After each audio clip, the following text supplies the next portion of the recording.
So somebody asked me this question, which is like, hey Ben, how do you know exactly what you want in life? Because I'm lost.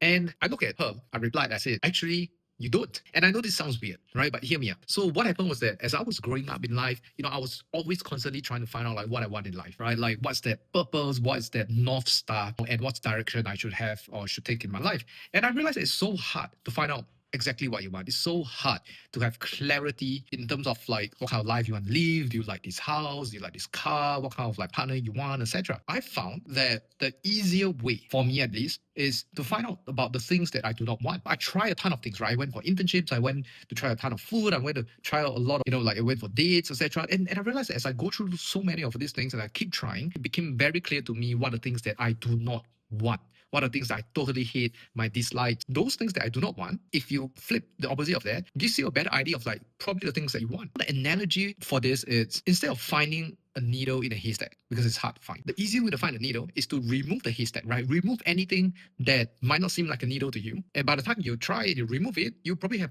a lot better chance, right, to find out the things that you want. That's what I've realized that's been very, very helpful for me because at the end of the day, nobody really knows what the hell you should do in life. Nobody really knows what's good for you. Everybody's trying to figure things out. Maybe you thought you figure things out when you're at 25 years old or when you're at 19 years old. And then when you become like 31 years old like me, and they start realizing, hey, shit, like things change, like goals change and you're trying to figure out the next phase of life. And so everybody is trying to figure out what they want. And to me, I found like the easier way to find out what you want is to actually first find out what you do not want. And for me, I think it gives a lot of room to, number one, try as many things as I can. And it gives me graciousness for me to fail at the things that I try because my objective is just really trying to find out what I do not want in life so that I can eventually find out what I want. I hope this is helpful if you're feeling lost, whether at a certain age or a certain phase of your life.